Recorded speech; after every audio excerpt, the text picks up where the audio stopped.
दोस्तों, आज की इस वीडियो में हम झारखंड के नक्शे को समझने की कोशिश करेंगे। जैसा कि आपको पता है कि आजकल हम पूर्वी भारत के कुछ राज्यों को समझने की कोशिश कर रहे हैं, जिसमें से हमारा पश्चिम बंगाल हो चुका है, बिहार हो चुका है, अब झारखंड की बारी है।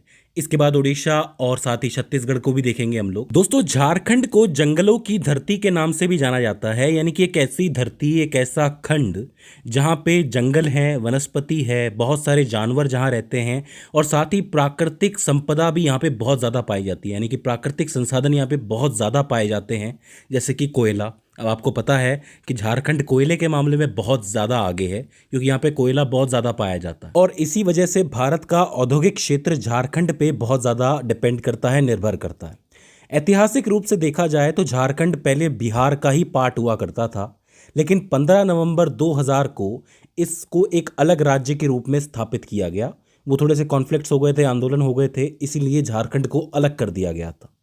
अलग होने के बाद से ही झारखंड का जो टोटल क्षेत्रफल है वो 79,714 वर्ग किलोमीटर रहा, जो कि भारत का तकरीबन 2.42% क्षेत्रफल था। तो क्षेत्रफल की दृष्टि से जो झारखंड है वो भारत का 15वां सबसे बड़ा राज्य है। तो इस बात को आप याद रख लो कि ये भारत का 15वां सबसे बड़ा राज्य है। बात करें इसकी जनसंख्या की तो 2011 की जनगणना के मुताबिक इसकी जनसंख्या तकरीबन 3.3 करोड़ थी। इस वक्त अगर हम बात करें वर्तमान की तो ज़्यादा हो गई होगी, ऑब्वियस सी बात है। मैं आपको बता दूं कि एक बहुत अच्छी खासी जो जनजाति की संख्या है वो भी झारखंड के अंदर पाई जाती है, क्योंकि जैसा कि आपको पता है कि प्राकृतिक संसाधनों के बहुत ज़्यादा करीब होती हैं जनजातियाँ, तो यहाँ पे जनजातियों की संख्या भी बहुत ज़्यादा रही है शुरू से ही। अब अगर हम बात करें झारखंड की सीमाओं के बारे में कि इसकी सीमाएं किस किस से लगती हैं, तो देखो भारत के 5 ऐसे राज्य हैं जिनकी सीमा सीधे झारखंड से लगती है। उत्तर दिशा में बिहार से इसकी सीमा लगी हुई है, उत्तर पश्चिम में उत्तर प्रदेश से लगी हुई है, पश्चिम दिशा में ये छत्तीसगढ़ से जुड़ा हुआ है, दक्षिण में ये उड़ीसा से जुड़ा हुआ है और पूर्व में पश्चिम बंगाल से जुड़ा हुआ है। तो ये 5 राज्य हो जाते हैं, बिहार, उत्तर प्रदेश, छत्तीसगढ़, उड़ीसा और पश्चिम बंगाल। इसको ज़रूर याद रखना, पूछा जाता है कि किन किन राज्यों से इसकी सीमा घिरी हुई है, तो ये 5 राज्य हो जाते हैं। अब बात करते हैं डिविजन्स के बारे में। जैसा कि आपको पता है कि जो राज्य होता है उसको जिलों में बांटने से पहले डिविजन्स के अंदर बांटा जाता है। तो झारखंड के अंदर टोटल 5 डिवीजन हैं। इसमें सबसे पहले आता है आपका संथाल परगना। संथाल परगना में तकरीबन 6 डिस्ट्रिक्ट्स हैं, 6 जिले आते हैं जो आपको ऊपर नजर आएंगे। इसके बाद आता है आपका उत्तरी छोटा नागपुर। उत्तरी छोटा नागपुर यहाँ नाम याद रख लो, इसके अंदर तकरीबन 7 जिले हैं। इसके बाद इस कोने के अंदर आपको नजर आएगा पलामू डिवीजन, जिसके अंदर तकरीबन 3 जिले हैं। इसके बाद यहाँ आपको नजर आएगा दक्षिणी छोटा नागपुर और सबसे लास्ट में आपको नजर आएगा कोल्हान डिस्ट्रिक्ट। तो ये 5 डिस्ट्रिक्ट हो जाते हैं, संथाल परगना, उत्तरी छोटा नागपुर, पलामू, दक्षिणी छोटा नागपुर और कोल्हान। अब देखो इन 5 डिवीजन के अंदर जिले कितने हैं, तो इनके अंदर जिले हैं टोटल 24। इसको भी आप याद रख लो, 5 डिवीजन और 24 जिले। इसमें एक नोट करने वाली बात यह है कि जब ये राज्य नया नया बना था तब इसके अंदर 18 जिले थे, लेकिन वर्तमान में इसके अंदर 24 जिले हो गए हैं। तो इसको लेके बिल्कुल भी कंफ्यूज नहीं होना है, पहले 18 थे अब 24 हो गए हैं। 5 डिवीजन 24 जिले। तो कौन कौन से जिले हैं, तो देखो हम इसको डिवीजन के हिसाब से ही पढ़ सकते हैं। सबसे पहले हम चलते हैं संथाल परगना की तरफ।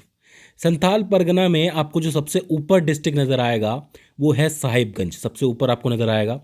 साहिबगंज के बाद है आपका गोड्डा, इसके बाद है आपका पाकुड़, इसके बाद है दुमका, इसके बाद है देवघर और यहाँ आपको नजर आएगा जामताड़ा। मैं आपको बता दूं कि इस पूरे डिवीजन का ये जो संथाल परगना है इसका जो मुख्यालय है वो कहाँ बना हुआ है, दुमका के अंदर बना हुआ है।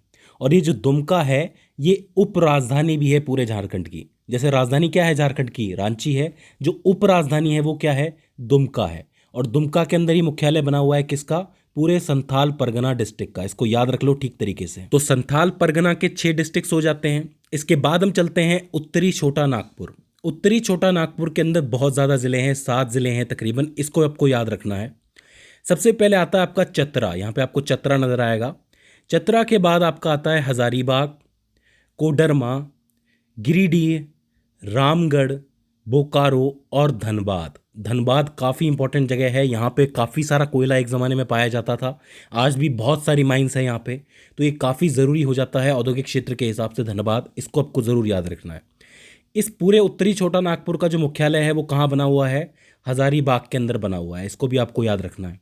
तो चतरा, हजारीबाग, कोडरमा, गिरिडीह, रामगढ़, बोकारो और धनबाद। ये हो जाता है दूसरा डिवीज़न।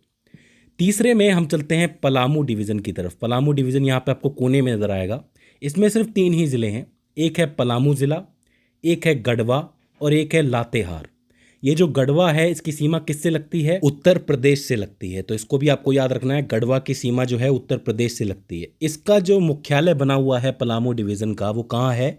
मेदिनी नगर के अंदर है। मेदिनी नगर, स्पेशली नाम याद रख लो, मेदिनी नगर के अंदर। तो ये 3 आपके डिवीज़न हो जाते हैं, संथाल परगना, उत्तरी छोटा नागपुर और पलामू डिवीज़न। तो ये वाला पूरा एरिया कंप्लीट हो जाता है। अब हम चलते हैं दक्षिणी छोटा नागपुर की तरफ। दक्षिणी छोटा नागपुर के अंदर आता है आपका, बीच में आपको रांची नजर आएगा। स्पेशली इसको याद रख लो क्योंकि ये झारखंड की राजधानी है, मेन कैपिटल है, इसको तो ज़रूर याद रखना है। इसके अलावा लोहरदगा, गुमला, सिमडेगा और खूंटी, ये भी इंपॉर्टेंट ज़िले हैं। लोहरदगा, गुमला, सिमडेगा और खूंटी। इसके अलावा इसका जो मुख्यालय है वो कहाँ बना हुआ है? सीधी सी बात है, रांची में ही बनेगा क्योंकि रांची कैपिटल है। तो दक्षिणी छोटा नागपुर का मुख्यालय कहाँ पे है?